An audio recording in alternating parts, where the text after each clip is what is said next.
Assalamualaikum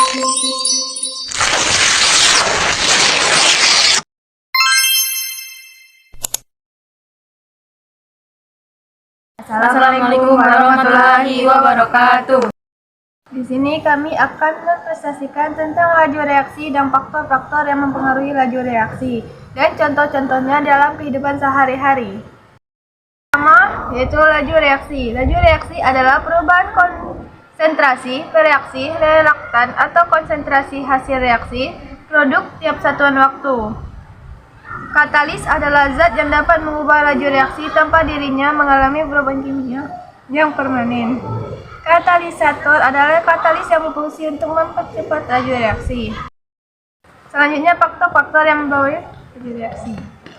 Yang pertama, konsentrasi. Jika konsentrasi reaksi lebih besar, maka laju reaksinya juga akan menjadi semakin cepat. Hal ini terjadi sebab zat dengan konsentrasi tinggi mengandung jumlah partikel lebih banyak dan rapat, sehingga partikel satu dengan lainnya akan saling mengalami tumpukan yang mengakibatkan terjadinya reaksi kimia.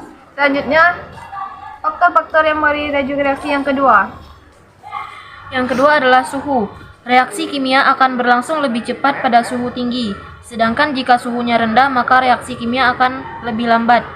Sebab ketika suhu meningkat maka energi kinetik partikel juga semakin besar, sehingga memungkinkan terjadinya tumpukan efektif antar partikel. Yang ketiga, luas permukaan. Jika ada pencampuran reaktan yang terdiri dari dua fasa atau lebih, maka tumbukannya terjadi di bagian permukaan zat. Nah, padatan yang bentuknya serbuk halus punya luas permukaan bidang sentuh yang lebih besar kalau dibandingkan dengan padatan yang berbentuk lempeng atau butiran. Maka berlaku bahwa semakin besar luas permukaan partikelnya, maka frekuensi tumbukan bisa jadi semakin tinggi. Inilah yang menyebabkan reaksi berlangsung lebih cepat. Yang keempat, katalis adalah zat yang ditambahkan untuk mempercepat laju reaksi dengan cara menurunkan akumulasi tanpa mengalami perubahan hingga akhir proses. Selanjutnya, contoh laju reaksi dalam kehidupan sehari-hari.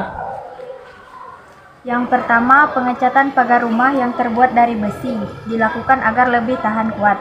Yang kedua, pada proses pelarutan gula akan lebih cepat ketika menggunakan air panas dibandingkan air dingin. Yang ketiga, paku yang berada di luar rumah dan terkena udara, panas, dan air hujan akan cepat berkarat dibandingkan permukaan paku di bagian dalam rumah. Yang keempat, kayu yang dimanfaatkan sebagai bahan bakar akan dipotong kecil terlebih dahulu sebelum digunakan akan lebih mudah terbakar. Dan yang terakhir adalah pada proses pembuatan roti, adonan akan ditambahkan ragi agar lebih cepat kalis. Sekian presentasi dari kami. Assalamualaikum warahmatullahi wabarakatuh.